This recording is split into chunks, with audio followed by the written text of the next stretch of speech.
Ici Nicolas Karabatic. Ici Thierry Omeya.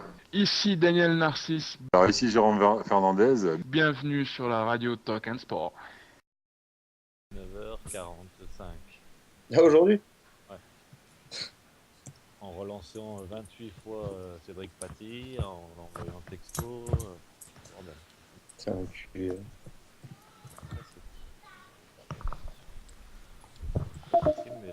Ah, le chat. Oh là merde, faut peut-être y aller là, quand même. Allez. Ouais. Quand on aime le foot, on parle foot. Et je l'écoute sur RTS Radio.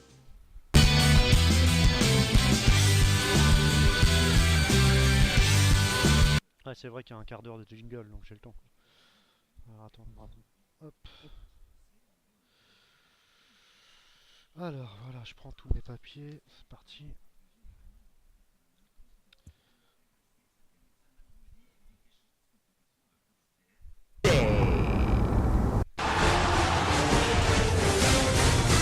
Retrouvez Andé,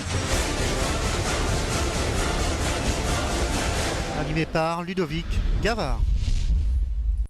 Bonsoir chers auditeurs, bonsoir chères auditrices, ravi de voir que vous êtes fidèles à Andé. Et au passage, je tenais à remercier Sabine et Muriel qui tiennent la page Facebook de l'émission, et puis aussi à nos deux partenaires Handplanet et PK1 qui croient au hand, qui croient à notre projet, donc qui croient à Andé.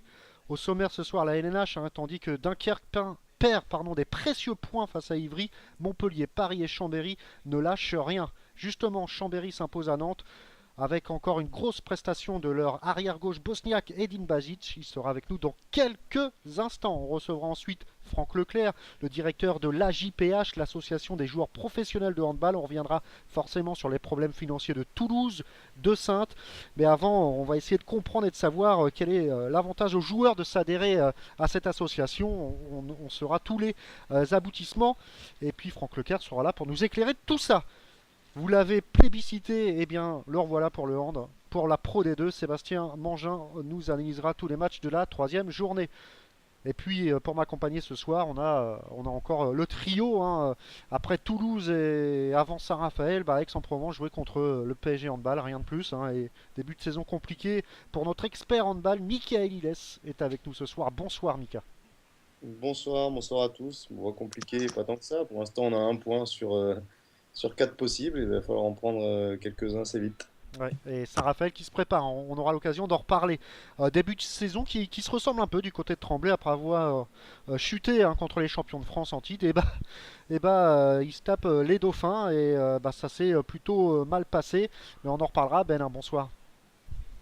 Bonsoir, oui, non, c'était dans l'inverse. On a d'abord débuté par le Dauphin et ensuite Exactement. le champion. Voilà, oui, je me suis emmêlé dans mes fiches. Et puis. Contrairement à Mika, nous on n'a pas encore de points. Voilà. Donc on espère que le prochain match, ça sera une petite victoire pour Tremblay. Et puis le dernier de la bande, jamais 200 toiles, poil à gratter d'LPA. Stan est aussi présent. Salut Stan. Bonsoir à toutes et à tous. Alors, on va faire une petite manip, le temps pour moi d'appeler Edin Bazic. Alors, le temps de l'appeler, on va peut-être commencer par parler de Montpellier. Benoît, 70 buts dans le match, mais 10 buts de plus pour Montpellier.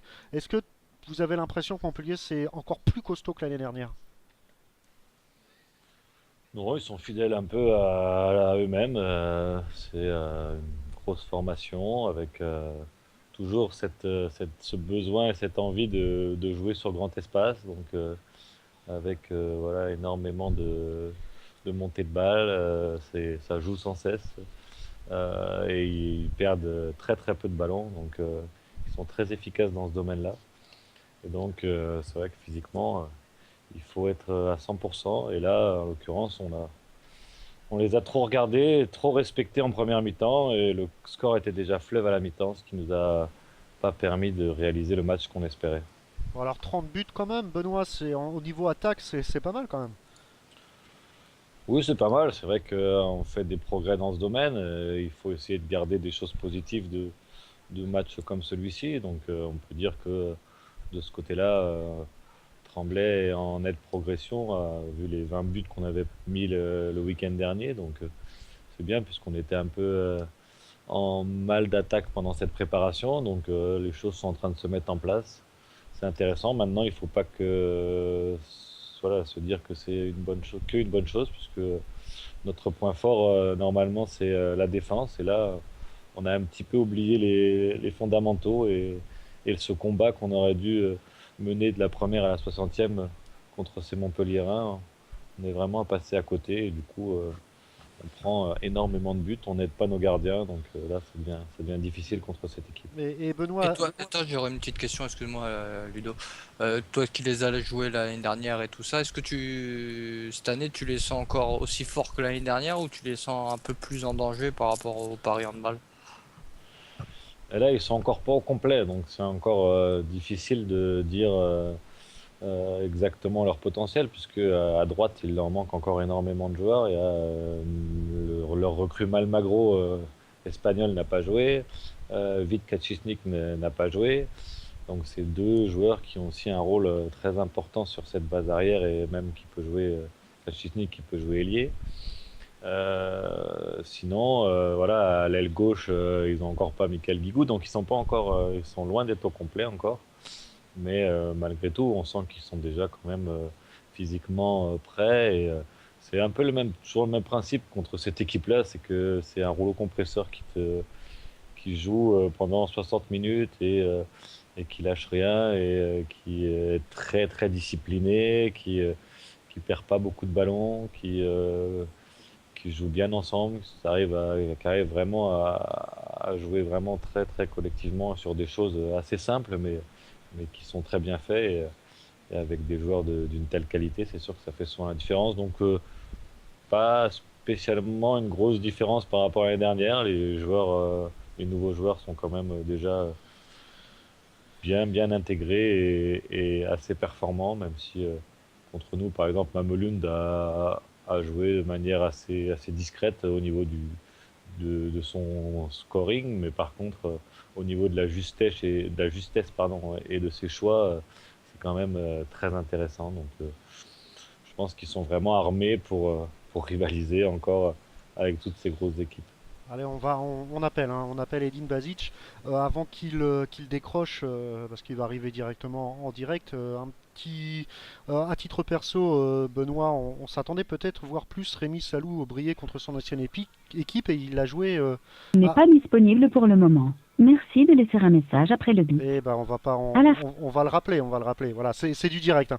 Donc comme je te disais, Benoît, on s'attendait peut-être à voir plus Rémi Salou briller contre son ancienne équipe et puis du coup il a marqué, je crois, un seul but et on l'a pas trop vu, quoi, il me semble. Voilà, c'est toujours des matchs compliqués, ces matchs-là, au niveau de la gestion perso. On sait que on est très attendu, on a vraiment envie de bien faire. En défense, on met peut-être un peu trop de pression, donc c'est pour ça même avant le début du match, quand l'entraîneur a donné le set majeur, Rémi était titulaire, et donc j'ai été le voir pour lui dire de ne surtout pas essayer de surjouer, d'essayer de faire ce qu'il avait à faire, ce qu'il faisait très bien, et qu'il essaye pas d'en faire plus pour pas se mettre en danger lui et mettre l'équipe en danger. Donc après, on est aussi tributaire des autres, donc si on n'a pas de ballon, c'est difficile aussi de pouvoir briller. Donc on a un rôle un peu différent, le rôle de pivot. Allez, on a. Allô. Oui, bonsoir, bonsoir Edin Bazic. Allô.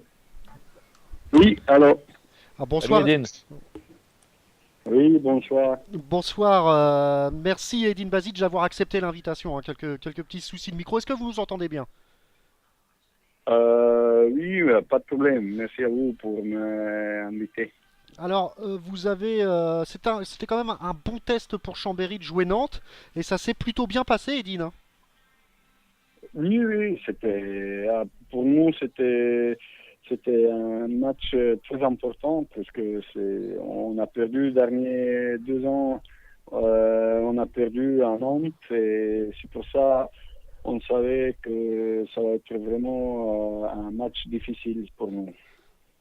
Et en plus, vous faites un excellent début de saison, vous marquez encore 9 buts face à eux.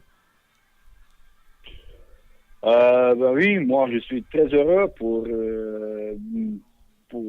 démarrer la saison comme ça, mais quand même notre priorité, notre objectif, c'est avoir une belle saison avec l'équipe. Et si c'est moi, en ce moment, que je marque beaucoup de buts, c'est encore mieux, mais pour moi, c'est important les 2 victoires. Qu'est-ce qu'on a pris, qu'est-ce qu'on a fait avec l'équipe. C'est à Tremblay, première ronde et deuxième match à Nantes. Alors, on s'attendait peut-être que la blessure de Bikanic vous pénalise plus. Ça n'a pas été trop le cas hein, face à Nantes. Bah oui, c'est dans notre équipe, dans notre jeu, on n'a vraiment pas beaucoup de joueurs qui jouent à ce niveau-là. Et si ça se passe comme ça, qu'un joueur de premier set se blesse, c'est pour nous très important. Ça peut être catastrophique, mais quand même, on a vu en Nantes, Timothée Nguessan a joué vraiment, vraiment bien. Il a fait presque oublier Damir Vicanic. Michael Illes a une question pour vous, Edine. Oui, moi je voulais savoir, Oui. vous avez été en difficulté un peu avec Makeda notamment, et je voulais savoir si c'était normal que Benjamin Gilles ait pas beaucoup évolué en défense. Ça, c'est une question pour moi. Oui, non, mais est-ce que c'était physique ou est-ce qu'il y avait est-ce que c'était vraiment une tactique, enfin c'était vraiment une tactique mise en place par Mario Cavalli qui ne sollicitait pas Benjamin Gilles? Non, mais c'est difficile à dire ça parce qu'on a joué déjà contre Nantes 2 fois, un match au prépa et un match au tournoi de champion à Monaco. Et on a bien joué comme ça et je pense Benjamin Gilles il a bien joué au niveau de défense. Et il y a toujours moment que on est moins performant contre un joueur, mais heureusement on a montré qu'on est une équipe et on a bien fait. On a gagné, mais quand même Makeda, il est un très bon joueur. Et c'est difficile d'être performant contre lui 60 minutes. Et je pense c'est pas juste à Benjamin Gilles ou à quelqu'un d'autre. Oui, C'est à faire ça. Et- Pour moi, c'est de l'équipe de arrêter un joueur ou comme ça. Oui, et Ah. dans la même lignée, je voulais savoir un peu si vous aviez mis en place quelque chose pour contrer ce grand pivot là, Borja Fernandez, parce que déjà au Trophée des Mhm, Champions, il vous avait mis en difficulté. Et est-ce que vous aviez mis mhm. quelque chose en place pour essayer de le contrer sur ses positions à l'intérieur qui sont dures à défendre? Oui, le problème, c'est que moi j'ai déjà dit ça, parce que Borja Fernandez, il est vraiment énorme et il est difficile à défendre contre lui. Mais à mon avis, c'est facile à lire le jeu de Nantes par rapport à ça. Et Borja Fernandez, il est un bon joueur, mais il n'a pas eu la force 60 minutes à jouer. Et c'est pour ça ils sont un petit peu laissés le rythme vers fin de match. Et c'est pour ça, pour nous, c'était un plus pour nous. Moi, je veux dire comme ça. Benoît? Oui, Edine.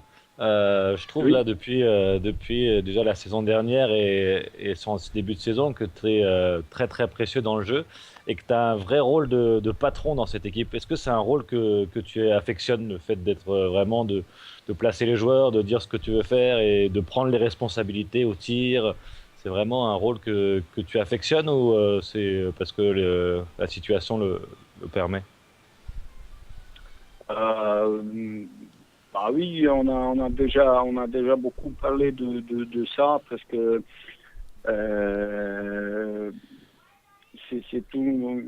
En ce moment que je suis venu là en France, c'est Bull, alors Philippe Hervan qui m'a parlé de rôle patron en attaque, c'était Benjamin Gilles, patron en défense.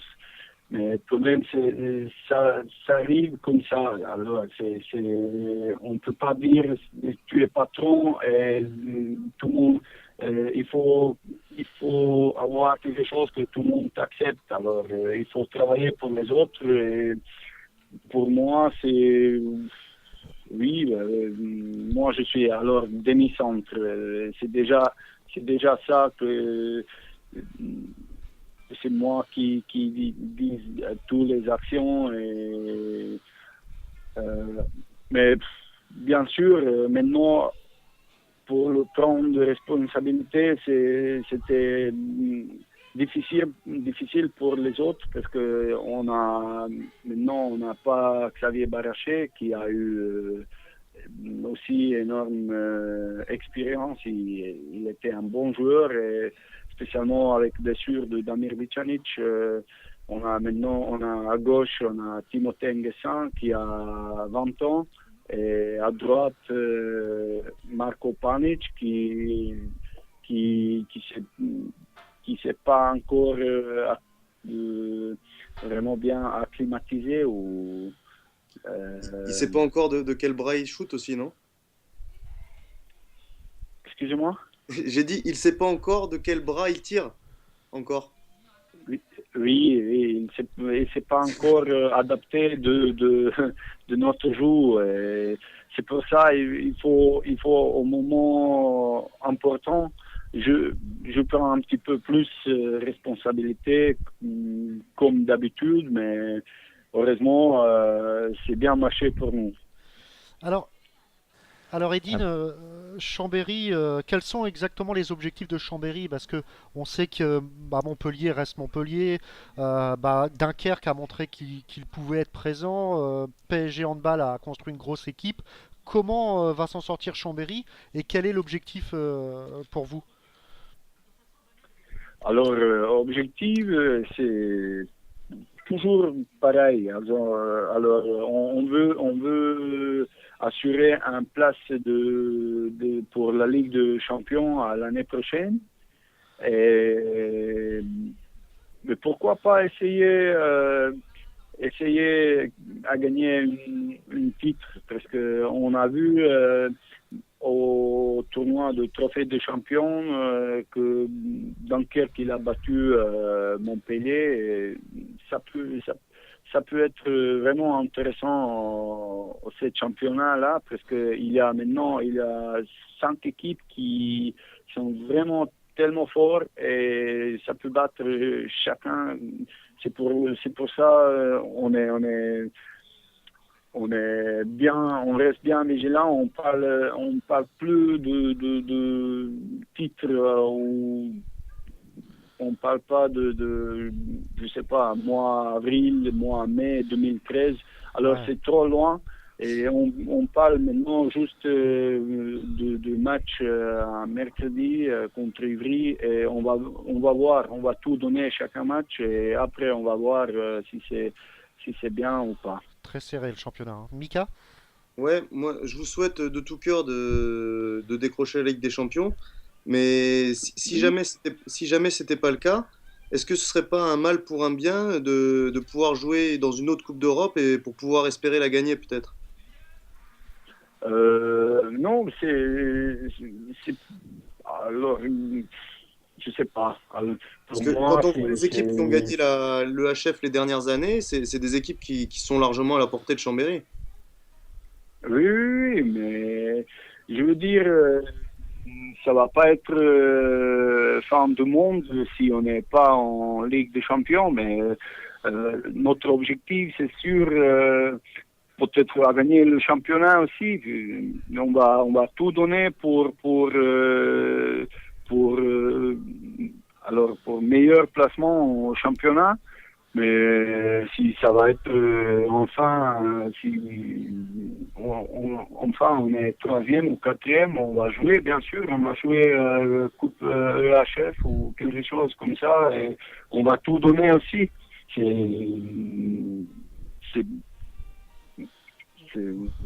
Pour moi, c'est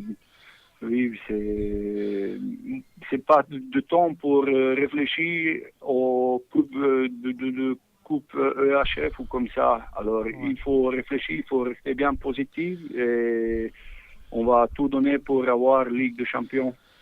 Alors Edine, j'ai une petite question d'un auditeur, Flo. Il y avait une opération du poignet prévue pour vous. Est-ce que vous avez encore des problèmes avec ce poignet ou alors c'est passé?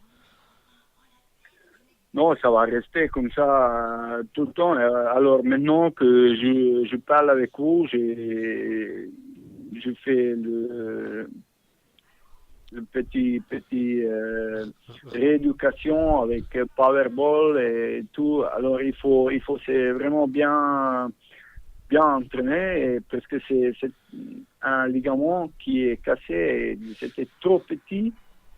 Et c'était vraiment une opération compliquée et qui n'était pas sûr après l'opération ça va être bon ou pas. C'est pour ça que j'ai pas fait. Et j'ai parlé avec staff médical de Chambéry et on a trouvé une solution pour bien soigner. Et après, on a vu, maintenant j'ai un petit peu de douleur, mais ça va, ça marche comme ça. Bon, on espère. Deuxième petite question du chat, c'est quelle équipe vous fait le plus peur dans votre groupe en Ligue des Champions? On a eu tous un petit peu peur de Copenhague, parce qu'ils sont montrés l'année dernière qu'ils sont vraiment bien. Mais maintenant, c'est un groupe qui est vraiment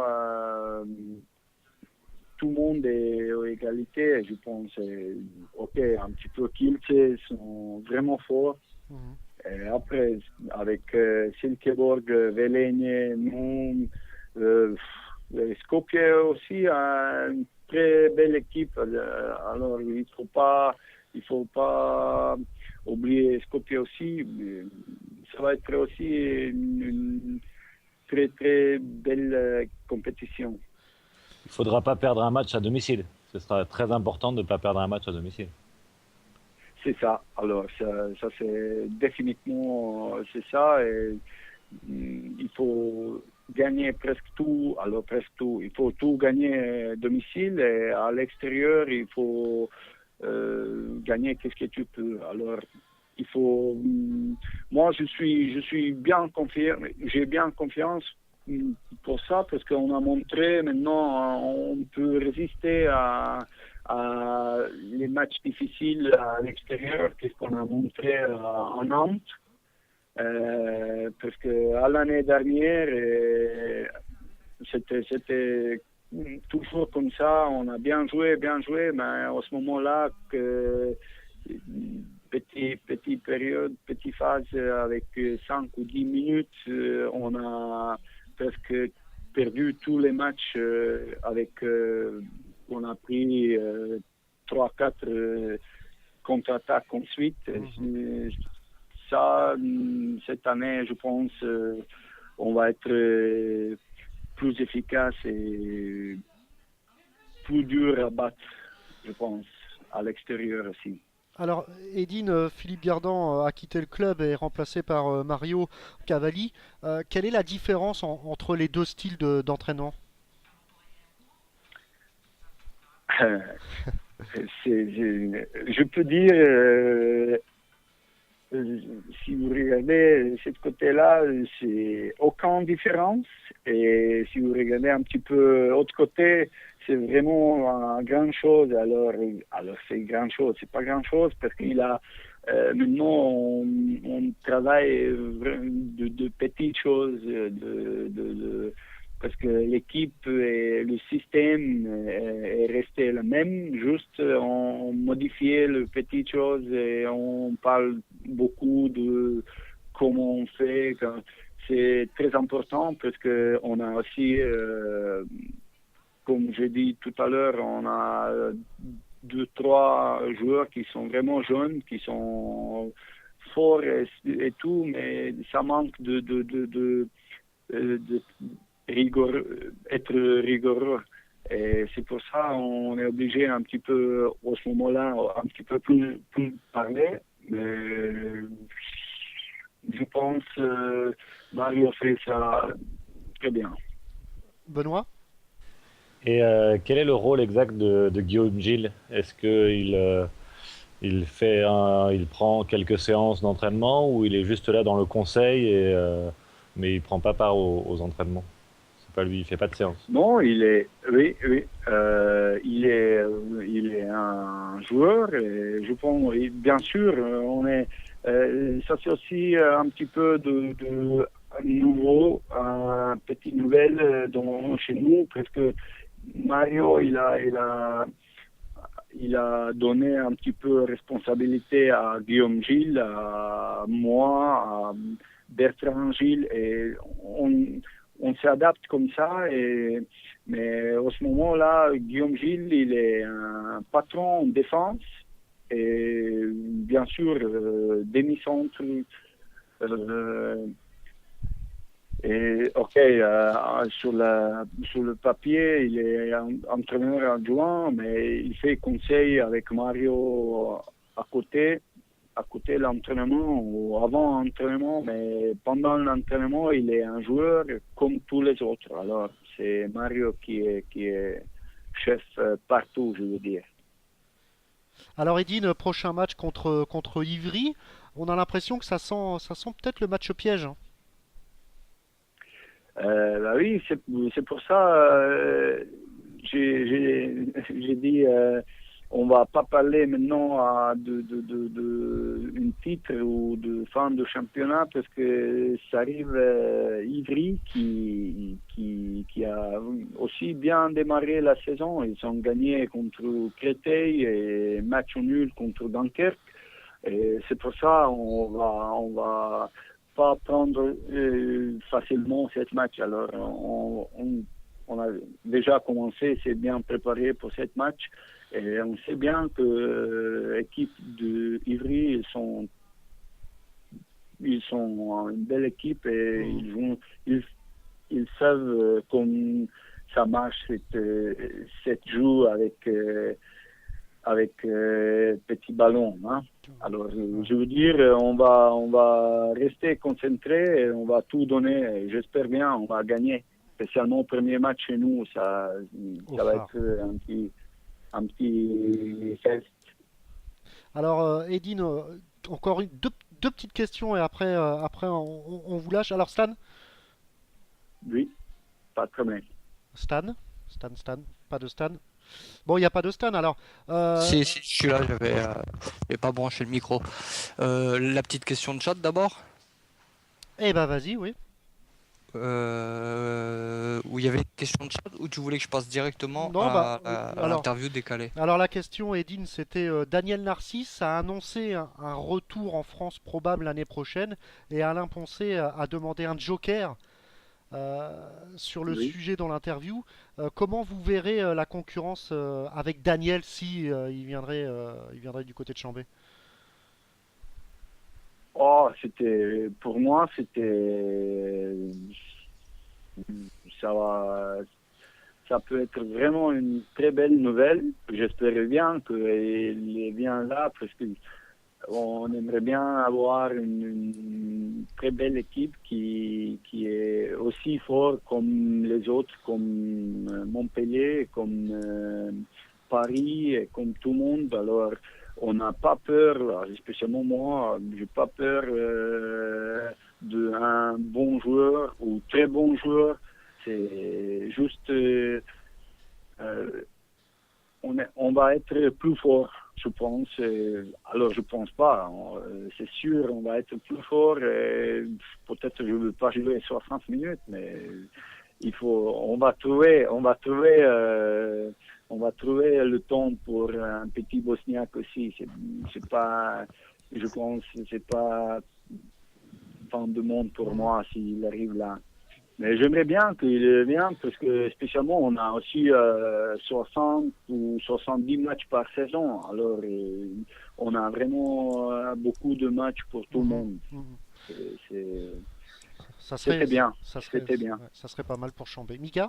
Ouais, moi j'ai une dernière petite question, c'est plus personnel, j'ai envie de dire. Je voulais savoir un peu à quoi tu pensais quand tu allais tirer les pénaltys, parce que je vois que tu les tires beaucoup et t'en tires beaucoup par match. Et au bout d'un moment, est-ce que tu prévois à l'avance ce que tu vas faire? Est-ce que tu essaies de lire le gardien sur le moment? Comment ça se passe? Ça c'est une, une très très belle question. C'est difficile à dire parce que, ok, je sais, en début, je sais bien, premier 3-4 où je veux tirer tout de suite. Alors, c'est pas un secret, je sais bien tout de suite, je veux faire ça et ça et ça. Le problème, ça arrive que je commence à réfléchir. Le gardien, il a regardé la vidéo, il pense que je veux faire ça. Et ça arrive le problème comme ça. Parce que tout le monde dit après tu réfléchis trop. Et si je réfléchis trop, je rate souvent. Alors il faut vraiment rester bien concentré. Il faut savoir qu'est-ce que tu fais et juste pas penser qu'est-ce qu'il pense ou tous les autres choses. Dernier moment, j'ai fait c'était pas mal à Nantes. C'était un jour entre Bertrand Gilles et moi que il m'a dit où je vais tirer. C'était bien passé. Alors c'était énorme. C'est lui qui te dit où tu vas tirer le penalty? Oui, alors, dernier 2 pénaux à Nantes, c'est lui, on fait jouer avec le chiffre, on dit, ok, on partage le cage avec 9 trucs là, et il me dit avant que je vais tirer, il m'a dit un chiffre et moi je tire là-bas. Excellent. Non, c'est pas mal, hein, c'est un bon petit jeu. Allez, pour finir, Stan. Ouais, et puis pour dire aussi que sur le chat, Edine avait l'unanimité, hein. Donc il passe bien sur les terrains et il passe bien aussi à l'antenne. Donc déjà, c'est une bonne chose pour Edine. Edine, j'aurais 2-3 questions à te poser, hein, rien de bien méchant. On appelle ça, bien sûr, pour nous l'interview décalée. Je voudrais juste savoir ton meilleur et ton pire souvenir handballistique. Oh, mon meilleur souvenir en balistique, c'est ok, c'est facile. C'est victoire contre Barcelone à Chambéry il y a 2 ans, je pense. C'était vraiment énorme, l'ambiance au phare. Et au dernier 30 secondes, je tire le dernier but. C'était, ça c'est pour moi, c'était quelque chose d'énorme. Et le pire, il y a pas beaucoup parce que moi je reste toujours positif et les choses peut-être comme ça, de défaite en finale. Oui, on peut dire ça, on peut dire que je fais les fautes, c'était vraiment une faute bête Et je prends un carton rouge au final Coupe de France. Et après, on a perdu contre Dunkerque. Et c'est pour ça, c'est vraiment pas gentil. On peut dire c'est pire. Stan? Y a-t-il, Edine, y a-t-il un club auquel tu aimerais jouer et tu n'as jamais joué? Oh. Aïe, aïe, aïe. Oui, bien sûr, il y a, mais je peux pas dire ça. Je peux pas dire ça. Je peux dire. On peut tous dire, on peut tous dire ici.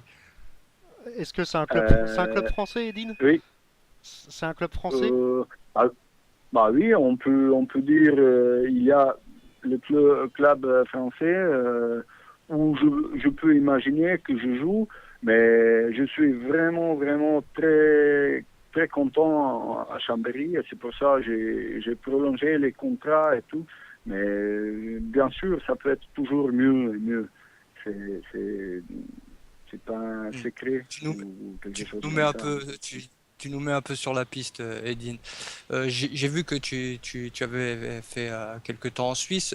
France-Suisse ou Euro? France-Suisse. France-Suisse, c'est toujours, c'est sûr. Et France-Suisse, c'est pour moi, France-Suisse, ça, je crois en France-Suisse. Mais Euro, c'est pas mal aussi. D'accord. Michael Illes ou Benoît Perabou? Ah, c'est dur. Oh, Perabo, il je le connais même pas. Quand il arrive mieux. en championnat, j'étais déjà parti, moi. Non, il n'a pas chance contre moi. Je crois que j'ai jamais joué contre lui, donc même en amical l'autre jour, Bah, j'étais pas. c'est ça. Il a eu peur. Attends, Ça s'annonce bientôt. Dans 3 semaines. ça s'annonce pas mal du tout, donc léger avantage à Benoît Perabou alors. Ah oui, bah, j'ai pas peur. Peut-être que ça m'excite encore plus et je reste en forme encore 2-3 semaines, c'est pas la peine. Les hostilités sont lancées sur RTS, c'est très très bon ça. Le petit truc qui peut nous faire mal à nous, RMC ou RTS? J'ai pas entendu, désolé. RMC ou RTS? C'est les deux radios. On va dire. Oui. Est-ce que tu peux répéter encore une fois, s'il te plaît? La radio RMC, je sais pas si tu connais après. C'est Ah RMC oui. ou RTS, bien sûr. Ah bien. L'un ou l'autre. Radio RMC, hein. Ben moi j'écoute pas beaucoup la radio. Mais Tu vas Maintenant, nous tu vas écouter, écouter plus RTS. Voilà. Maintenant, tu seras obligé de nous écouter vu que tu es passé parmi nous. Et puis C'est la ça. petite... Définitivement, c'est une raison pour vous écouter maintenant. Ah bah c'est gentil. C'est gentil. Edine, Voilà, bien vous sûr, allez écouter. c'est gentil, Edine. La petite phrase aussi que tous nos invités ont la gentillesse de dire pour nous. Ici, Edine Basique, bienvenue sur RTS. Merci beaucoup et encore une fois, excusez-moi par rapport à mon français parce que c'est la langue très compliquée. Hein. Non, c'est parfait. Un dernier petit mot pour tous les fans d'Edine Merci, Basic Edine. qui nous écoutent, Edine. Oui. Ok. Merci beaucoup à tout le monde en premier pour supporter le Chambéry Savon Handball. Et oui, bonne soirée à tout le monde. Restez bien vigilants et oui, faites l'amour. Hein. Pas la guerre, bien sûr. Et pas la guerre. Merci. Merci Edine Basic et puis Pas de problème. ravi de. Merci à vous aussi. À la prochaine. Voilà. À la prochaine. Merci. Ok. Merci, Ciao. Ciao. Allez, c'était Edine Basic, super français d'ailleurs. Hein. C'est bien le souligner et vraiment simple et super sympa, hein, les gars quand même. Enfin, Et je te coupe parce que ça chambre sur le chat. Hein. Dis à Sabine que c'est pas moi qui ai dit RTS ou à mon avis elle doit parler de ça. Elle me chambre que j'ai pas pu que j'ai pas dit à mon avis Radio Token Sport. Ouais, non, mais c'est normal. Non, bon, c'était super sympa. Allez, on va enchaîner parce qu'on a pris un peu de retard, mais bon, c'est pour la bonne cause. C'est pas tous les jours qu'on reçoit Edin Basic. On va parler, bah tiens, du match qui fâche un peu, Mika. On a parlé de Montpellier, on a parlé de Chambéry, on va parler d'un autre favori, Paris Saint-Germain. Alors, vous vous inclinez 31-27, vous avez bien lutté. Il y a eu un petit fait de match aussi, et ça, bah voilà, tout le monde nous en parle aussi sur la page Andé. Tu t'es fait expulser. On parle d'arbitrage un peu du côté de Aix. Est-ce que tu peux nous en dire plus, Mika? Ouais, mais c'est pas, on l'a pas forcément trop mauvaise parce qu'on on a bien résisté quand même. Mais on trouve ça un peu dommage que l'arbitrage a été bon pendant tout le match et quand on est rentré dans ce qu'on appelle le money time, bah, les décisions ont été que dans un sens. Donc bon, quand c'est sur une ou deux décisions comme ça, on a du mal, on peut accepter, on dit bon c'est bien fait, mais là j'ai trouvé que c'était pas bien fait, que quelque sorte elles ont vraiment pas voulu nous laisser notre chance. Alors c'est encore plus dommage que je pense que on n'avait pas le niveau pour rivaliser vraiment dans les derniers moments avec Paris. Je pense que dans les moments importants, ils auraient pu par leur talent individuel faire la différence. Maintenant, on a fait un beau match et on est un peu déçu de. Bon, moi, il y a pas de tabou. Hein. Je me suis fait exclure parce que j'ai un peu trop gueulé sur l'arbitre. J'ai crié sur l'arbitre sur une faute, encore une fois, après avoir regardé la vidéo qui était un peu mal sifflée. Je me fais exclure et puis je continue à crier depuis la table de marque. Donc, elle me met un carton rouge. Voilà, c'est comme ça. Il y aura un rapport, il y aura une commission de discipline, il y aura sans doute des dates. Et puis voilà, ça me servira de leçon. Est-ce qu'on peut savoir ce que tu lui as dit? Ben, franchement, je sais même plus ce que j'ai dit. C'est sans doute des. J'étais énervé, j'ai levé les bras, j'ai dit. Enfin, je ne sais même pas ce que j'ai dit C'est exactement. la journée d'Alzheimer ce week-end, il se rappelle plus. Quand j'étais derrière la table de marque, je sais que j'ai crié des choses du genre c'est sûr que comme ça ils seront européens ou un truc comme ça. Bon, ben voilà, c'était un peu la frustration qui ressortait. Et puis le banc aixois était chaud comme la braise aussi, donc ça m'a pas aidé à me calmer. Donc voilà, j'ai été trop loin et j'ai pris rouge et c'est mérité. Voilà. La frustration d'un compétiteur. Est-ce qu'on peut parler quand même, au même titre qu'une match de Toulouse, c'est de bon augure pour la suite quand même. Ouais, mais c'est de bon augure. Oui, oui, c'est de bon augure. On va le prendre comme ça, bien sûr, mais on sait aussi qu'une descente, ça se fait sur une Voilà. bonne saison où on a fait que des bons matchs, mais où on n'a jamais gagné. Donc, Parce que là, Mika, c'est Saint-Raphaël qui se présente. oui, c'est Saint-Raphaël. Alors, pour moi, c'est même encore un ton au-dessus de Paris, parce que Paris, certes, il y a les individualités, mais Saint-Raph, c'est un groupe qui se connaît depuis longtemps et qui joue bien ensemble qui a fait des belles performances récemment. Donc, c'est un jeu collectif bien léché. C'est à la finition ce week-end, on a vu, ça rate pas beaucoup. Donc, Mhm. il va falloir que nous, on monte encore d'un cran au niveau défensif ça va être un match difficile, mais on prend ce match avec importance et on aimerait commencer à ramener quelques points dans la besace pour pas se retrouver assez vite dans les bas-fonds du classement à galérer. Alors là, ça fait le deuxième match que vous jouez avec Aix. Bon, là, vous tapez quand même des gros, hein, Toulouse, PSG, mais quelle est la plus flagrante différence entre la LNH et la Pro D2, Mika? Oh, indéniablement, c'est le physique, hein. Il y a, les individualités sont beaucoup plus grands, beaucoup plus costauds, beaucoup plus. Alors, il y a cette composante, et puis après, ça joue aussi un peu plus vite, ça défend mieux. Donc, tout de suite, si on fait des erreurs bêtes, si on perd des ballons, si on tire un peu trop vite, ben, on prend très vite le but dans la banette de l'autre côté. Donc, il faut être beaucoup plus vigilant et physiquement, oui. Mais bon, on s'est renforcé un peu dans ce sens, donc ça devrait aller. Allez, je vous rappelle qu'Aix-en-Provence s'est incliné à domicile 27-31 face au PSG Handball. On parlait de Saint-Raphaël, Saint-Raphaël qu'en a mis une belle quand même à Célestat, 38-26. On n'entend pas beaucoup parler, hein, Benoît de Saint-Raphaël. On croit qu'ils sont peut-être en dessous les Chambéry, les Dunkerque, voire les PSG Handball, mais ils sont quand même là. On n'entend pas beaucoup parler parce qu'on parle que du PSG, mais Voilà. nous, en tant que spécialistes, on sait qu'on connaît leur niveau. On les a vus en tournoi de wildcard de Ligue des Champions avec un niveau déjà très très intéressant. Et comme je le disais, ils n'ont pas changé grand-chose à leur équipe par rapport à la saison dernière. Il y a juste un arrière droit qui est parti pour Adrien Dipanda.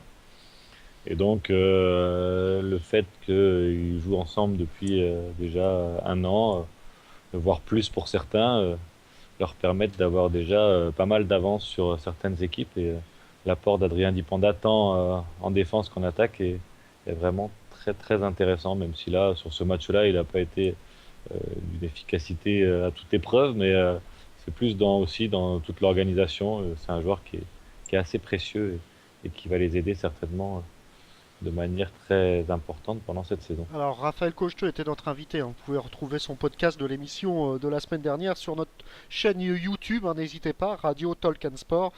Donc, Raphaël Cocheteux. Donc Saint-Raphaël s'est imposé 38-26 face à l'Esta. Toulouse gagne une belle victoire 28-21 face au promu Billière, mais quand même, moralement, j'imagine que Mika, ça aide les Toulousains touchés entre guillemets par la crise. On se rappelle que cette semaine, Roquefellio est reparti du côté de Nantes notamment, quoi.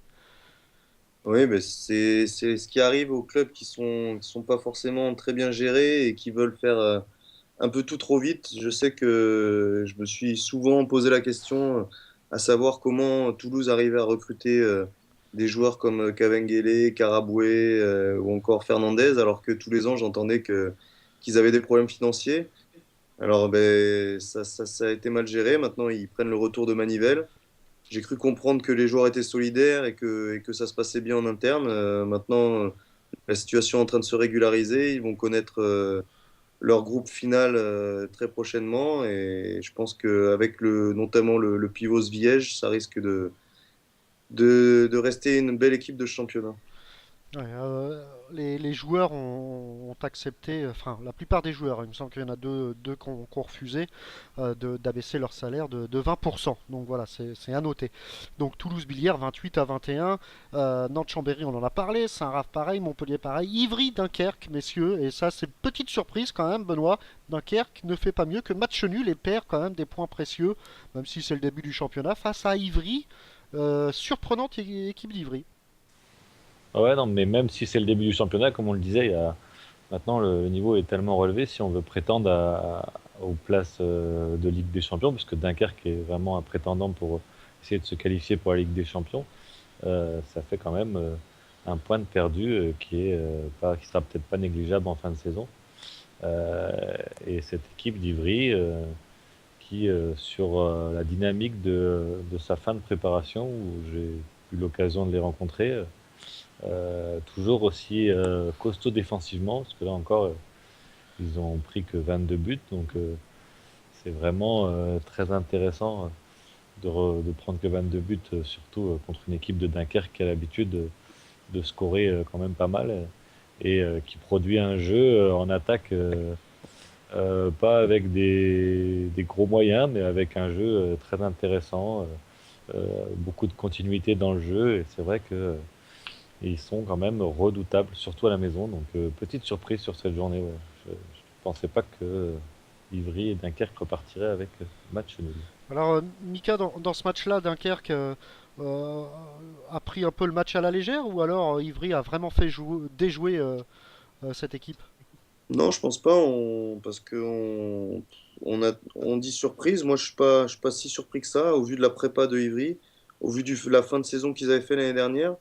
C'est un groupe qui, en début d'année dernière, avait du mal parce que ses recrues étaient blessés, parce qu'ils n'étaient pas au complet. Là, ils ont la chance d'être un peu épargnés par les blessures. Et on a vu qu'en prépa, ils avaient été capables de battre des équipes comme Tchekhov ou Vesprem.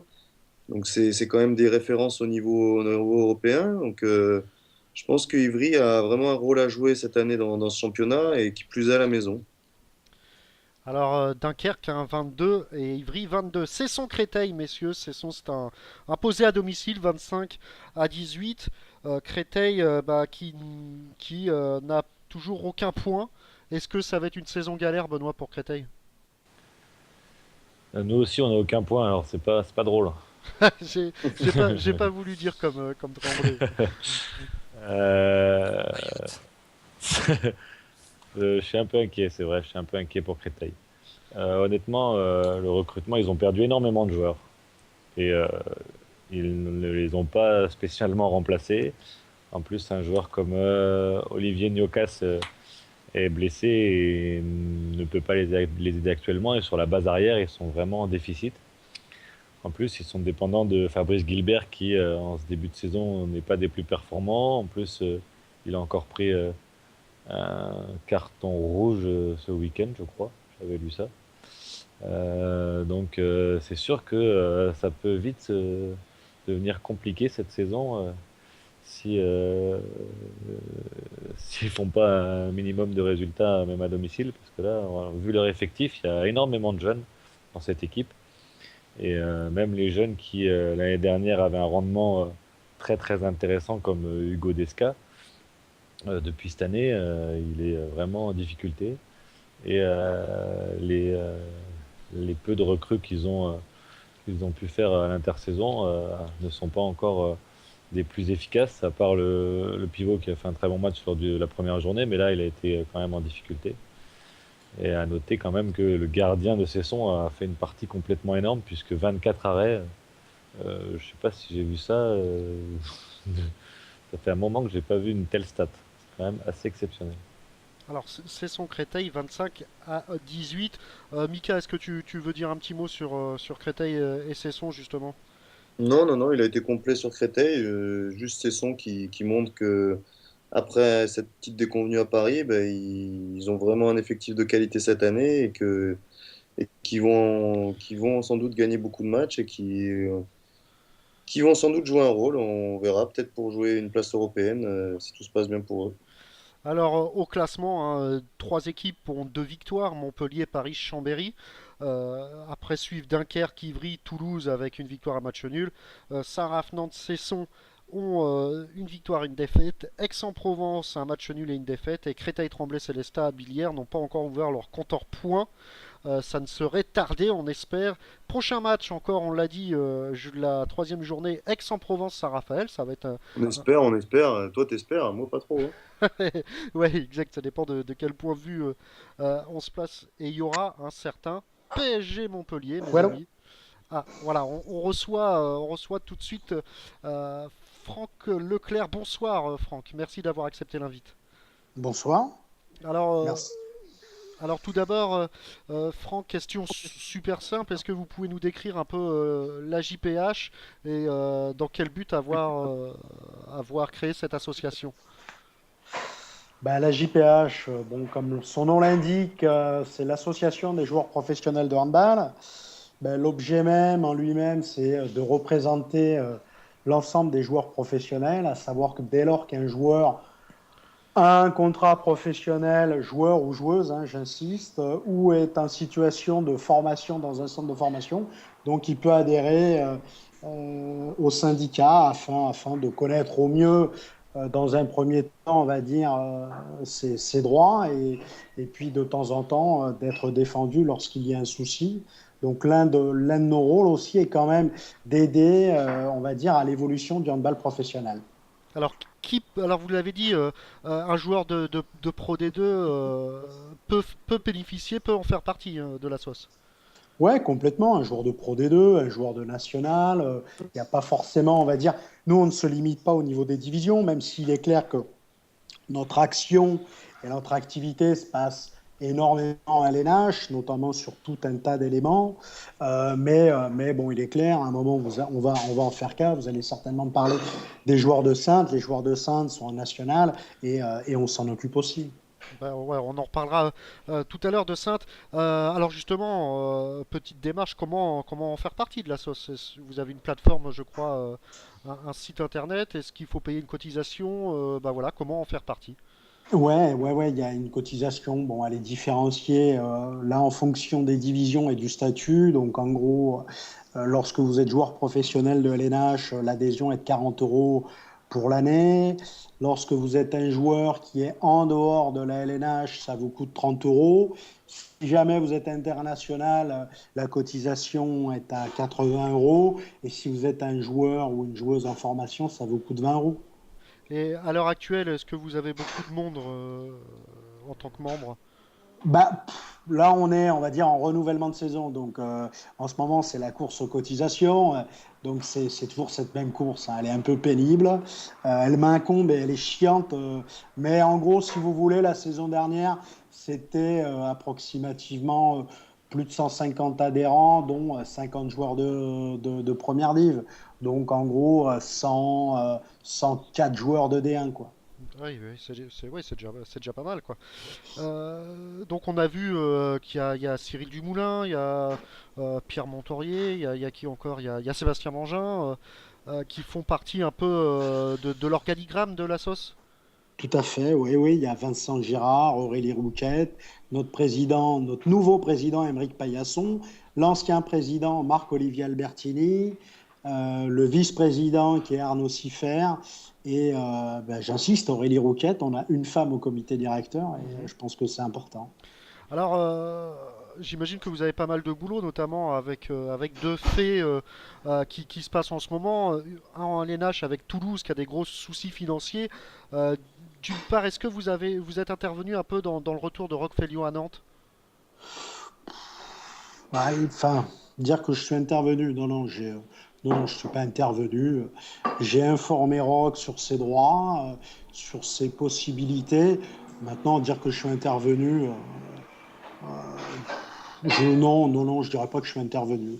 Par contre, j'ai clairement informé Roch de la situation et de ses possibilités. Faut savoir que notre volonté, elle est jamais de se substituer aux joueurs. C'est-à-dire que nous, on leur offre concrètement, enfin, pas je dirais un panel de possibilités, mais en gros, quels sont les droits et les différentes solutions qui s'offrent à eux.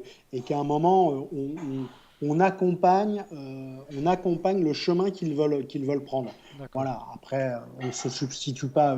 Ça, on veut surtout pas le faire parce que parce qu'on considère que les joueurs sont professionnels, c'est leur activité, et c'est eux qui doivent décider eux-mêmes de ce qu'ils veulent faire de leur vie, quoi. Alors, il y a d'autres contrats non homologués du côté de Toulouse. Est-ce que vous avez Ouais. des nouvelles là-dessus? Pour l'instant, les nouvelles, je vous dirais que les nouvelles officielles, on est toujours à 2 contrats non homologués. J'ai surtout beaucoup eu Xavier Moreau, parce que jeune joueur qui signe son premier contrat, qui se retrouve dans une situation vraiment complexe à aborder, qui a un petit peu du mal à comprendre, même si le club, parce qu'on s'est déplacé lors du célébrissime lundi, où tout un tas de réunions se sont tenues, et donc on a clairement expliqué ce qu'il en était à Xavier. Euh, on, on espère une évolution dans la semaine des différentes affaires, quoi. Voilà. Donc, il serait susceptible de quitter Toulouse ou de rester Non. L'objectif de Xavier et du club, parce qu'on a eu le club par rapport à Xavier, non, est très clair. Ils veulent absolument le garder. Il fait partie vraiment de leur projet, qui est bien dans une volonté d'essayer de sortir des joueurs de leur centre de formation, des joueurs à potentiel. Et pour eux, ils s'inscrivent là-dedans. Non, leur volonté est vraiment d'essayer de le qualifier au plus vite, tout comme leur pivot. Et je vous dis, on ne désespère pas de bonnes nouvelles pour le match de vendredi, quoi. Alors, Non, pas vendredi quand même, après. Attends un peu. Ça, mais Benoît, c'est pas moi qui décide, hein. Non, mais je sais bien. il a tremblé Toulouse, hein, j'imagine. Tout à fait. Franck, pour tous les supporters toulousains qui nous écoutent, est-ce que la situation financière de Toulouse est très inquiétante? Euh, Ça m'est compliqué d'y répondre, non pas que je veuille faire de la langue de bois. D'une part, allez, je dirais que j'ai un droit de réserve, je vais me cacher derrière ça, mais non, au-delà de ça, plus sérieusement, faut avoir des éléments objectifs pour répondre à une telle question. Nous, on a demandé clairement à la Ligue qu'on ait un audit extérieur de la situation économique du club pour savoir clairement où ils en sont. Si dans les faits, tout ce que l'on voit transparaître dans la presse se vérifie, on peut considérer qu'un trou à cette hauteur-là n'est pas quelque chose, on va dire, de forcément dramatique. Le problème, c'est de savoir concrètement quelles sont les solutions que vont trouver le club toulousain. Comme je vous dis, a priori, on allait plutôt vers des bonnes nouvelles, tout du moins, ça avait l'air d'être plutôt bon. Si jamais les 2 joueurs étaient homologués dans les 15 jours, ça voudrait dire que la solution économique est plus ou moins réglée quand même. Alors, à noter quand même, et ça c'est quand même une chose pas mal, c'est la solidarité des joueurs toulousains qui ont accepté pour la plupart d'abaisser leur salaire de 20%, quoi. Ouais, alors après, ça dépend de quel côté on se place. Nous, je dois vous avouer que, alors j'insiste, on ne juge pas la situation, mais ça me fait plaisir justement que vous veniez sur ce côté-là. Nous ça nous dérange. Ce qui nous dérange, c'est qu'à un moment, la variable d'ajustement du budget soit les salaires des joueurs. Pour nous, c'est quelque chose d'inacceptable. Maintenant, comme je l'ai dit à un certain nombre de présidents qui nous ont dit, mais c'est marrant, le syndicat, on ne l'entend pas, il ne bouge pas. Bon, c'est toujours marrant d'entendre les présidents d'autres clubs un petit peu venir nous voir et demander sur un concurrent le fait qu'on ne bouge pas. Mais très honnêtement, c'est ce qu'on a expliqué à tout le monde. Vu la situation d'urgence dans laquelle on était, je pense que le handball français peut dire merci en tout cas à ses joueurs, parce que si jamais ils n'avaient pas accepté cette réduction, chose contre laquelle on n'est vraiment pas pour ces réductions, mais je pense qu'on aurait attaqué la saison à 13. Et ça nous aurait mis tous dans une situation très très compliquée. C'est vraiment à noter, ouais.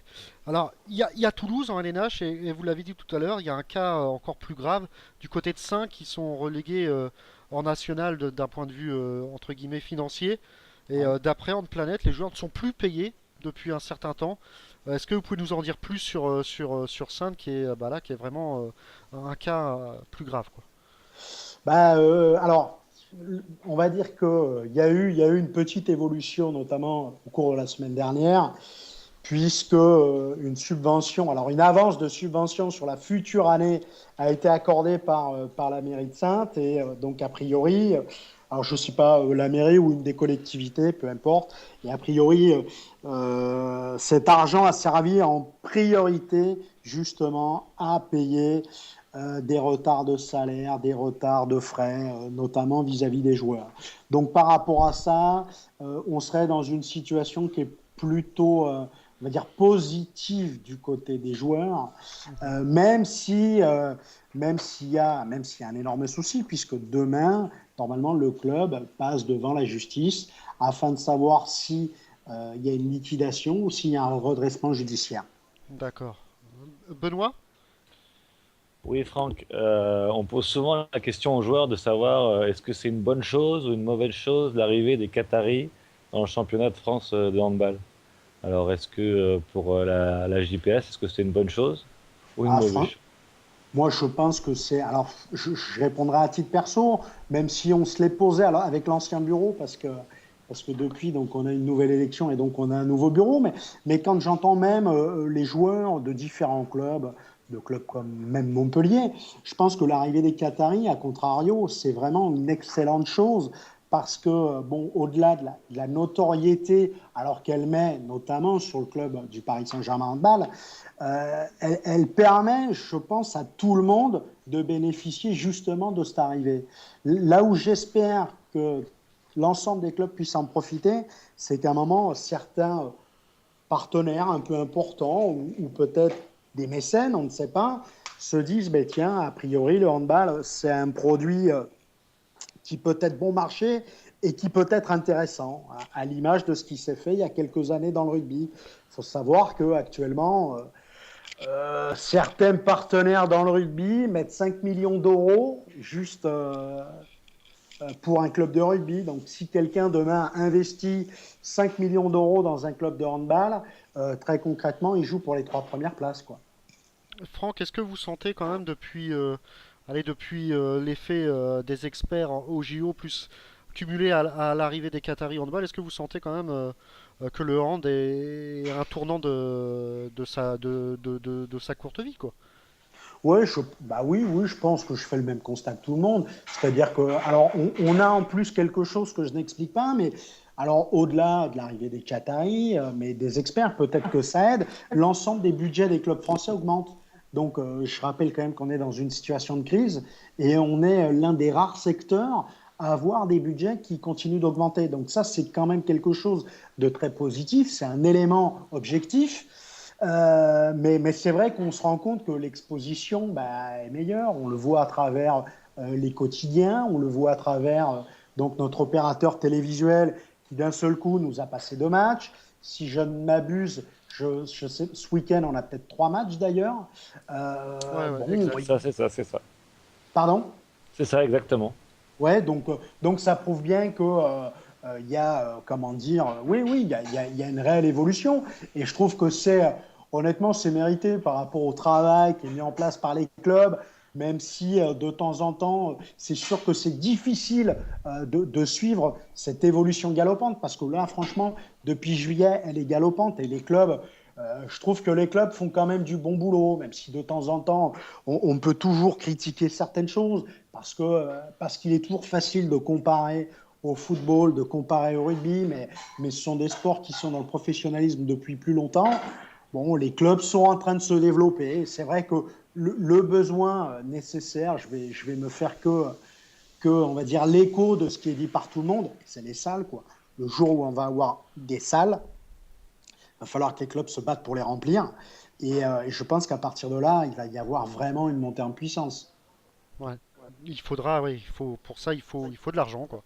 Donc, il faut en trouver, il faut avoir des partenaires derrière avec les reins solides. Benoît? Oui, j'aimerais connaître un peu. Alors, j'ai 2 petites questions. Une, mais ça devient de plus en plus professionnel, le hand. Et malgré tout, quel est le rôle de la JPH par rapport à l'accompagnement des jeunes? Parce qu'on voit les jeunes qui sont poussés tout le temps de plus en plus de résultats, de plus en plus d'investissements, mais souvent au détriment un peu de tout ce qui peut être formation ou études.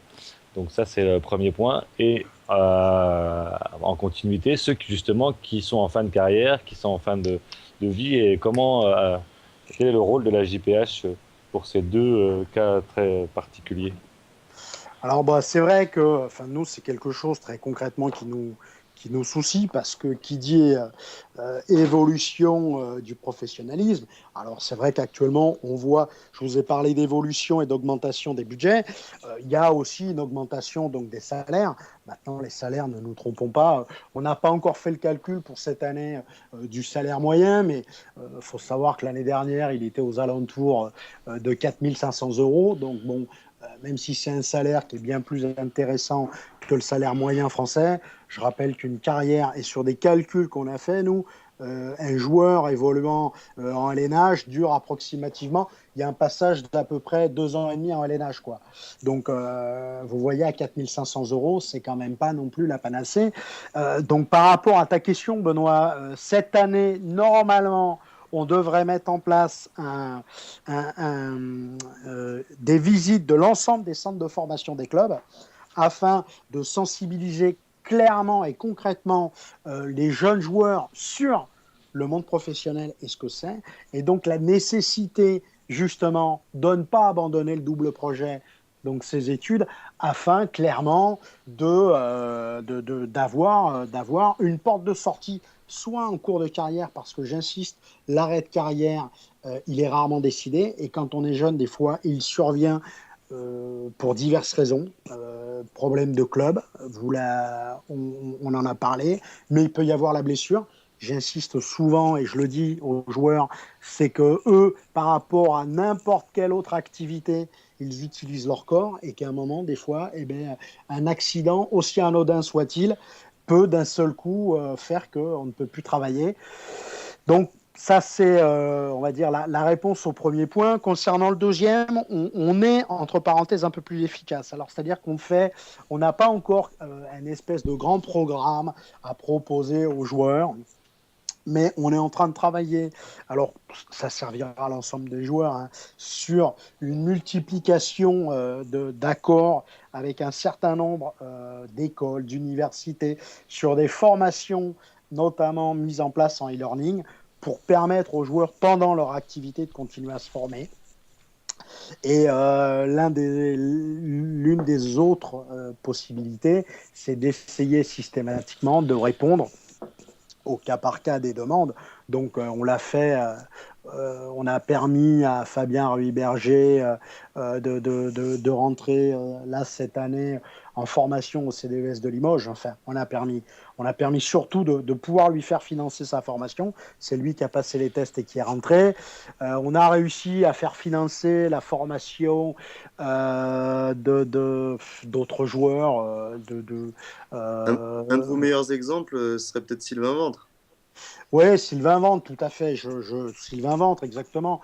Où on l'a fait rentrer, je sais, à HEC. Non, je ne sais même plus où on l'a fait rentrer.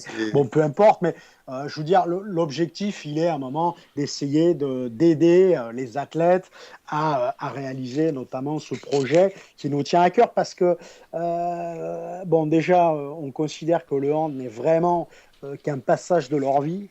Et même s'ils sont dedans depuis tout petit, n'est qu'un court passage de leur vie, et que derrière, il faut vraiment qu'ils réussissent leur vie d'homme, cette vie sociale qui va s'accompagner. Sachant que, en étant un peu plus fourbe, si jamais ces mecs réussissaient vraiment bien cette deuxième carrière, on peut imaginer, à l'image de ce qui s'est passé dans le rugby, que ces gens-là puissent se réinvestir dans le handball.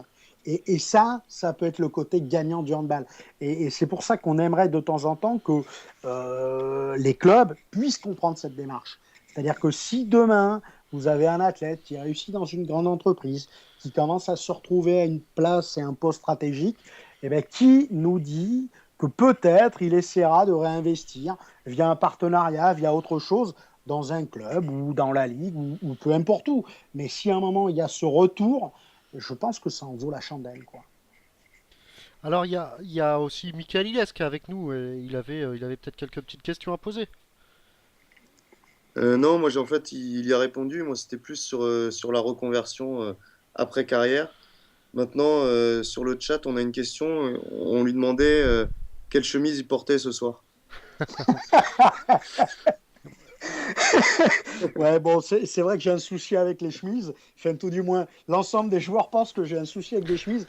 J'ai cette faculté d'avoir un goût assez exceptionnel qui crée beaucoup d'émules ou de jaloux dans l'ensemble de la communauté handballistique. Mais c'est vrai que, non, je suis désolé, ce soir, j'ai pas de chemise, je suis en t-shirt. Marco Albertini, hein, pour pas citer, nous a posé cette question. Son idole, c'est Darren Tulette, je crois. J'aimerais bien le rencontrer. C'est vrai que je pense que, ouais, mais qu'est-ce que vous voulez, c'est le shit anglais. Hein. Ça, il y a un moment, on peut pas lutter. Hein. Alors, derrière l'air d'apporter aux joueurs, il y a aussi quelques petites récompenses que vous mettez sur votre site, notamment l'élection du meilleur jour du mois et le set de la semaine. Ouais. Alors, le set de la semaine, j'ai pas été voir encore aujourd'hui. Est-ce qu'il est sorti déjà de la deuxième journée? Non, il n'est pas sorti. Il sortira demain. Ah, et on peut pas avoir une petite exclue Ah, vous aurez pas d'exclus. Je ne m'en occupe pas. Ah, top. J'y connais rien au handball, donc je peux pas me permettre. Moi, je suis là pour aider les joueurs. Je suis pas là pour commenter leurs performances techniques ou tactiques. Je n'en ai certainement pas les compétences. Donc, si je vous demande, Franck, comment est élu, par qui sont élus le set de la semaine et puis le joueur du mois, vous allez pouvoir me répondre ou pas? Oui, bien sûr que je vais pouvoir vous répondre. Le set de la semaine, c'est une décision collégiale du comité directeur de la JPH qui, de manière très autoritaire, décide du set de la semaine. Voilà. Par contre, concernant le joueur du mois, si vous voulez, c'est une nomination qui, à l'issue de chaque rencontre, donc un joueur faisant le tour, on va dire, de son vestiaire, nomme les deux meilleurs joueurs de chaque équipe. Donc sur son match, notamment Mickaël ne m'a pas répondu sur les deux premières journées. Si, je t'ai répondu sur la première. Ah si, pardon, tu m'as envoyé un texto. Non, ou par mail. Bon, je sais plus. Ouais. Et j'avais pas eu le mail pour la deuxième. Ouais. Bon, et donc si vous voulez, au cumul, donc là pour le mois de septembre, ce sera des 3 premières journées. Moi, je note quels sont les joueurs qui ont été le plus de fois nominés. Et à partir de là, donc on met en place le trophée avec 3 joueurs. Et ce sont les internautes qui décident de qui est le meilleur joueur du mois. Voilà. Et donc le premier joueur du mois, ça sera début octobre. Ouais, tout à fait. Ce sera à l'issue de la 3e journée. Bon bah écoutez, c'est parfait. Je pense on peut espérer quand même que beaucoup et la plupart des joueurs adhèrent à la JP, j'ai oublié. Non, je l'ai là. L'association des joueurs professionnels de handball, la JPH, voilà, ça serait bien parce qu'au moins ils sont entourés et puis ça permet aussi de voir quels sont leurs droits qu'ils connaissent peut-être pas forcément. Et puis on vous souhaite vraiment tout d'abord que l'association prenne pas mal de membres. On va relayer sur nos réseaux sociaux le site et puis on est pressé aussi nous C'est gentil. en tant C'est un nouveau site d'ailleurs. Si, Franck. c'est un peu notre. Oui, Franck, allez-y. Ouais, tout à fait, tout à fait. Là, on vient de sortir donc pour la nouvelle saison, on a un nouveau logo, un nouveau site. Bon, ben voilà, alors ce site, ça faisait un petit moment qu'on était dessus, qu'on travaillait dessus. Bon, on se rend compte que c'est difficile hein, parce il faut, je veux dire, un ensemble de bonne volonté parce que les moyens sont, comme tout le monde, assez limités. Et c'est vrai qu'on a on a 3 personnes qui bossent avec nous là-dessus, notamment 2 joueurs qui sont Yann Roby, donc, qui joue à Valence, qui s'occupe de toute l'infrastructure du site, et William Anotel qui s'occupe de tout ce qui est visuel et esthétique, quoi.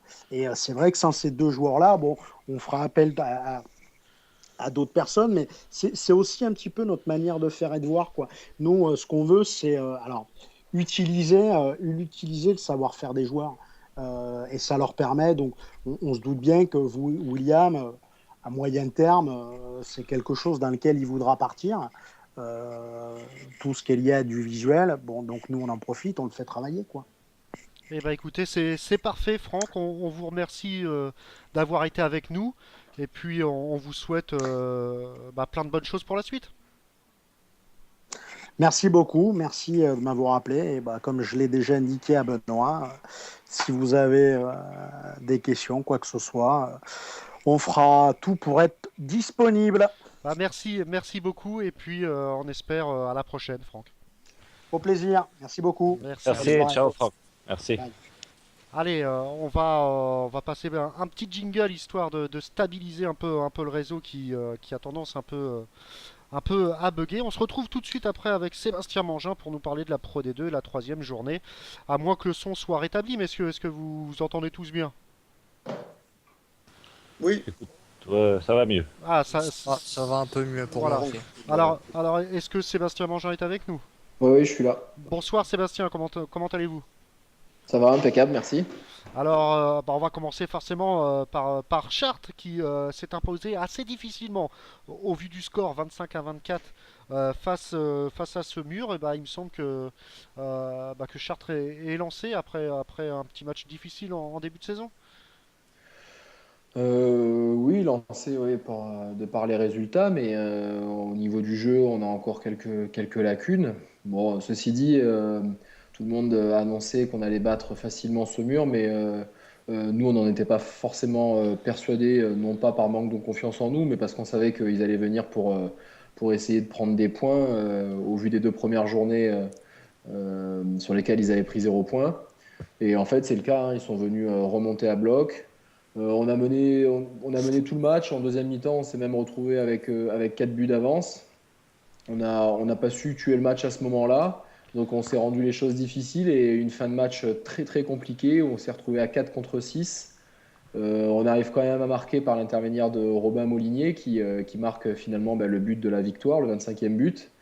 Et puis ensuite on s'est retrouvé ce mur avec une dernière possession de balle et on a sur cette dernière possession de balle 3 arrêts consécutifs de Sylvain Astruc qui finit avec 17 arrêts en 45 minutes et donc une dernière possession de balle pour nous avec 10 secondes et qui a qui a été compliqué, puisque un joueur de chez nous prend rouge sur la dernière action pour un petit anti-jeu pour les empêcher de réengager, quoi.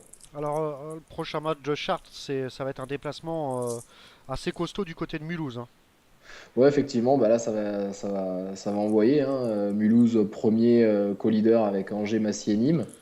Donc ça risque d'être enfin on sait déjà ce sera un déplacement difficile. Il va falloir mettre les ingrédients pour se hisser physiquement à la hauteur de Mulhouse qui carbure bien depuis le début de la saison, hein.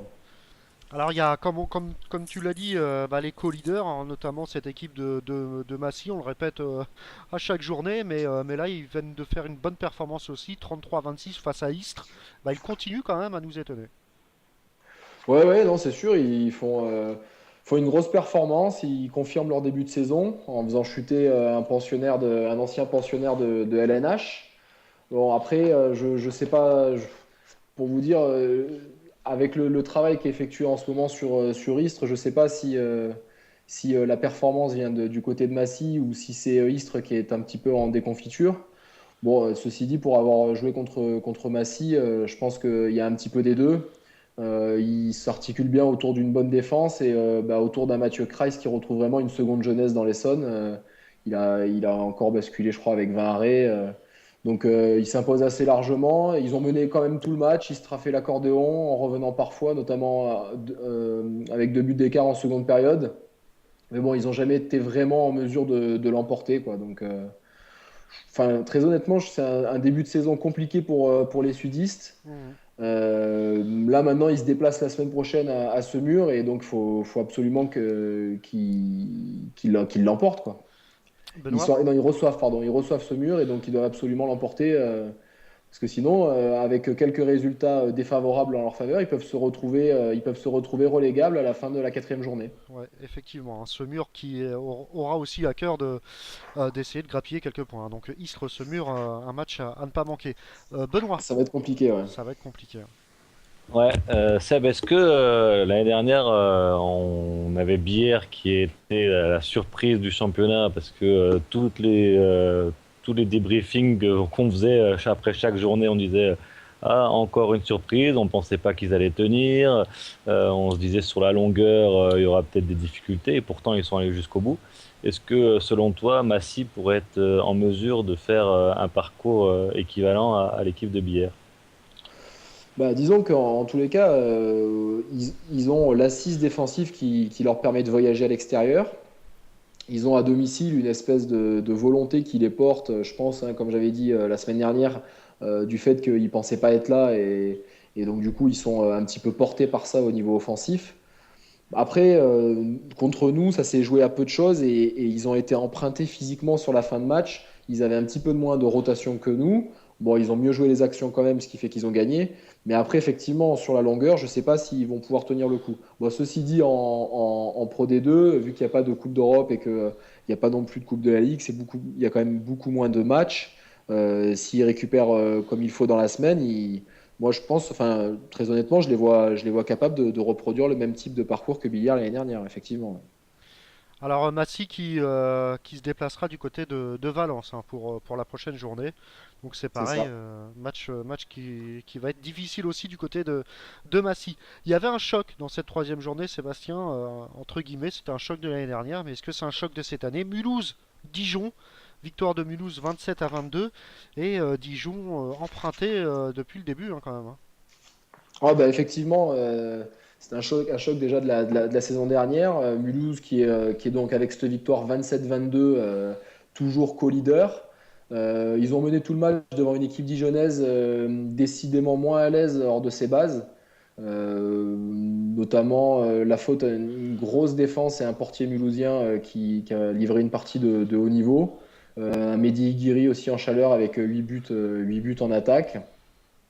Pour l'anecdote, petit duel fratricide entre Nebojša Stojinovic et son jeune frère Slaviša. Le cadet des frères a gagné sur tous les plans puisqu'il a fait 17 arrêts alors que Nebojša en a fait que 14 et qu'au final Mulhouse l'emporte. Mais bon, Mulhouse reçoit Chartres comme on l'a dit la semaine prochaine. Et les Alsaciens ont déjà réussi leur début de saison contrairement à l'année dernière puisque l'année dernière ils avaient enchaîné 3-4 défaites. Et donc, on sait qu'ils ont fini troisième du championnat. Alors, avec un début de saison comme celui-là, ils se positionnent clairement comme un prétendant à la montée. Ouais, c'est clair, hein. Donc gros match, hein, Mulhouse au Ouais, Chartres et contre Dijon recevra Nancy. Donc c'est ça. et, C'est ça. Bon, ils devront confirmer qu'à domicile, ils sont plus à l'aise en recevant Nancy. Ça devrait mieux se passer pour eux. Mais bon, pour les avoir joués, Dijon, je trouve qu'il manque un peu de rotation. Ils ont une bonne qualité sur la base arrière, mais il manque un petit peu de rotation. Donc, à voir sur une saison complète, puisque déjà sur un match complet, ça a tendance un petit peu à leur poser de problème. Nancy d'ailleurs, on en parlait, qui s'est imposé face à Besançon 28-24. Nancy qui fait un bon petit début de championnat aussi. Ouais, c'est sûr. Derby de l'Est, donc entre Nancy et Besançon. Besançon a raté son entame de match. En fait, il en fallait pas moins pour entretenir la confiance qui règne déjà dans les rangs nancéens. Nancy s'appuie toujours sur sa solide 0-6, comme on disait avec la recrue ivrienne, là, au RAC. Et en attaque, ils ont pu profiter d'un joueur qui marche bien en ce moment, Kratovic. Alors, je me suis un petit peu renseigné. C'est quand même il est arrivé en France en tant qu'ailier. Et il fait le bonheur de plusieurs formations de Pro D2 sur la base arrière. On l'a joué en match de préparation. C'est vrai que c'est un joueur qui manie bien le ballon et qui rend de bons services. Et là, il a mis 8 buts sur ce match-là. Besançon qui paraît quand même bien emprunté. Malgré le retour de Calandre sur la base arrière, ça a dû leur donner un petit peu d'air. Mais bon, ils n'ont pas réussi à forcer le verrou lorrain et ils ne gagnent toujours pas de match. Maintenant, il va falloir qu'ils arrivent quand même à engranger quelques points à domicile parce que sinon ça commence à être compliqué. Ils sont déjà dans la zone rouge. Ils font partie des 4 équipes à n'avoir pas gagné un match jusqu'à présent. Ouais. Donc ça risque d'être compliqué. La semaine prochaine, ils se déplacent. Il y a la réception de Poto Combo, donc ils reçoivent. Donc il faut qu'ils prennent des points dès la semaine prochaine, sinon effectivement ça risque d'être compliqué là. Ouais, ça risque d'être compliqué. Et d'ailleurs, tu parlais de Ponton Combo qui s'est imposé face à Vernon qui jouait les playoffs et qui a un peu de mal à son championnat en ce début de championnat. 31-29 pour Ponto. Ouais, Ponto qui gagne. Apparemment, il y a eu un match avec un final de folie, puisque Vernon menait de 4 buts à 10 minutes de la fin. Ponto s'impose donc de 2 buts. Ça fait un différentiel de 6 buts quand même sur 10 minutes. Et malheureusement pour Vernon, ils deviennent quand même coutumiers du fait, parce qu'ils ont mené dans les 3 matchs qu'ils ont perdu au final. Donc on peut déjà se poser la question, sans les avoir vus jouer, est-ce que c'est un manque de finish avec des joueurs qui ont peut-être un peu du mal à prendre leurs responsabilités quand le ballon vaut un peu plus cher, ou tout simplement un manque de rotation qui leur provoque un petit manque de fraîcheur en fin de match et qui font qu'ils se retrouvent avec 3 défaites et ils font partie du dernier wagon et ils se retrouvent dans le bas du classement déjà avec 3 défaites. Ouais. Alors que Poto Combo, finalement, avec cette victoire, ils se replacent au milieu du classement avec 2 victoires et 1 défaite. Donc je pense qu'ils sont sur un tableau de marche établi avant le début de la saison. À noter la renaissance de Kolianin, l'arrière droit de Créteil, qui était complètement à la dérive l'année dernière pour sa première année, je crois, en France. C'est ça. Ouais. Et là, il devient vraiment un élément essentiel de cette formation de Ponto. Il avait fait la saison de D2 avec Créteil et il avait été bon. Pardon ? Il avait fait la saison de D2 avec Créteil, il avait été bon. Ah bah alors c'est peut-être son niveau alors. Il doit jouer en D2. En tous les cas, effectivement, il finit meilleur marqueur de son équipe sur les 2 derniers matchs. Avec 5 buts, fait. Donc effectivement, il marche bien. Alors il y a aussi Gonfreville-Nîmes, hein, victoire de Nîmes 30-22 avec 10 buts de Guillaume Sorina qui a un sérieux buteur quand même. Hein. Justement, j'avais une petite devinette, c'était de vous poser la question, d'après vous, qui était le meilleur buteur nîmois, mais effectivement, c'est pas très difficile en ce moment, il enquille les buts. Bon, il le faisait déjà en LNH, donc c'est pas vraiment une surprise. Hein. Et, sur ce match, Gonfreville devait se reprendre après sa déconvenue à Valence le week-end dernier. Apparemment, ils l'ont fait en partie, en tous les cas, au niveau de l'engagement et des valeurs morales. Mais bon, quand même, face à eux, c'est quand même l'épouvantail de la Pro D2, Nîmes. Et Nîmes ont mené tout le match. Ils se sont retrouvés un petit peu à 5-5 au bout d'un quart d'heure de jeu. Mais bon, ils ne se sont pas affolés. Ils ont géré correctement leur match. Et bon, ils se sont retrouvés à plus 6 à un quart d'heure de la fin. Et puis, malheureusement, Gonfreville n'a plus jamais revu les crocodiles, ni moi. A souligné une très bonne performance du portier des locaux, qui a limité la casse avec 18 arrêts. Je pense que sinon, l'addition aurait été beaucoup plus salée. Avec ses 18 arrêts, je pense qu'il a un petit peu limité l'ampleur du score. Sinon, Gonfreville doit se remobiliser parce que se présente déjà pour eux un match qui sent un peu la poudre la semaine prochaine contre Vernon. Exactement. Vernon, comme Gonfreville, reste scotché dans le bas du classement avec 3 matchs pour 3 défaites. Donc ça sent déjà. Je pense que ce match va valoir son pesant d'or. Ça va envoyer. Et puis Nîmes qui reçoit Angers, qui est un choc du Ouais. haut de tableau. Ouais, voilà, effectivement, Nîmes qui va pouvoir effectivement s'étalonner contre un des 4 leaders.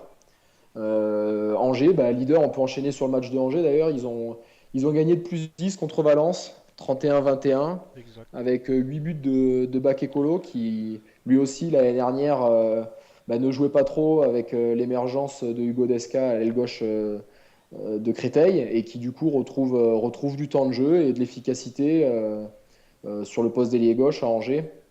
Valence qui marque un peu le pas. Fritsch 5 buts. Et à noter aussi une bonne performance du gardien de Angers avec 19 arrêts. Et une confirmation pour Angers qui enchaîne sur une 3e victoire, qui prend la tête du classement de la Pro D2 avec un meilleur goal average sur Massy, Nîmes et Mulhouse. Et on peut dire qu'au vu de leurs 2 premières journées, cette victoire contre Valence paraît assez facile. Ils ont mené tout le match. Ils ont mené dans tous les compartiments du jeu, notamment en défense, sur la montée de balle, en attaque.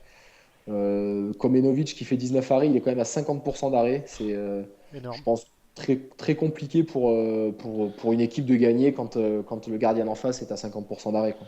Ouais, effectivement, hein. On a fait le tour de toute la 3e journée. On a aussi également discuté de la 4e journée qui aura lieu le 28 et le 29 avec le choc.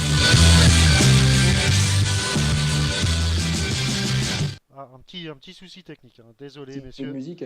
Voilà, c'était pour clore un peu la Pro D2. Donc non, je disais donc le choc Nîmes-Angers et puis au classement, tu l'as dit, hein, Seb, Angers, Massy, Nîmes, Mulhouse, invaincus dans le championnat. Et puis ça semble un peu plus compliqué pour Vernon, Besançon, Semur et Gonfreville. Surprise pour Vernon qui jouait les playoffs quand même de se retrouver dans cette position. Istres aussi n'est pas loin, donc c'est le début du championnat, mais on voit quand même 4 grosses écuries et puis Chartres qui est pas non plus très loin pour aller jouer le premier rôle, hein, Seb. Ouais, non, c'est sûr. Bon, il y a effectivement 4 équipes avec 3 victoires, 4 équipes avec 3 défaites. Et puis ensuite, on a Nancy, Chartres, Ponto avec 2 victoires, 1 défaite. Donc pas forcément très loin des leaders. Et puis ensuite, 3 équipes avec 2 défaites et 1 victoire, Valence, Dijon et Istres. Donc effectivement, le championnat est déjà bien segmenté. Mais bon, à part l'écart entre les 4 premiers et les 4 derniers, sinon, dans le ventre mou du championnat, Tout reste joué. tout ça se tient, quoi. Allez, c'est parfait, la Pro D2. Merci Seb, hein, d'avoir vraiment Rien. pas mal plébiscité sur le chat. C'est cool, c'est bien d'avoir aussi une bonne vision de la Pro D2. Benoît, cette semaine, Ligue des Champions? Exactement, c'est le début de nos clubs français dans cette grande compétition avec déjà des matchs de très haut niveau parce que Montpellier va se déplacer à Flensburg. Ce sera le 27, le 27 Jeudi. C'est un jeudi, je crois. Jeudi. Ouais. Exactement. Et puis, alors que Chambéry, lui, recevra le Métallourg. Donc voilà. Ce Jeudi, sera le 30. envoyez vos femmes chez les copines. Il y a un enchaînement en Ligue des Champions championnat.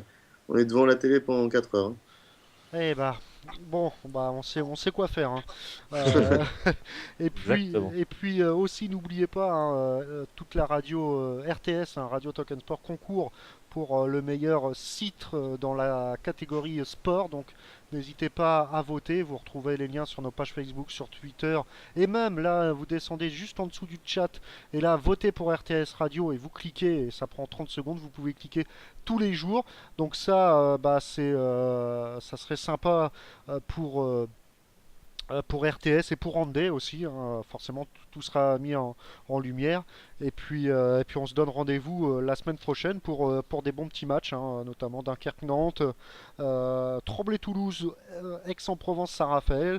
Il y a des sacrés chocs. Et PSG Montpellier, forcément le classico de handball. Donc ça va être Classico, la Ligue des Champions, plein de beaux matchs. plein de beaux matchs, donc gros programme en perspective pour lundi avec, vous en avez l'habitude, des invités de renom et autour de Benoît Perabou et Michael Illes. Et puis Stan Aguilar. Allez, je vous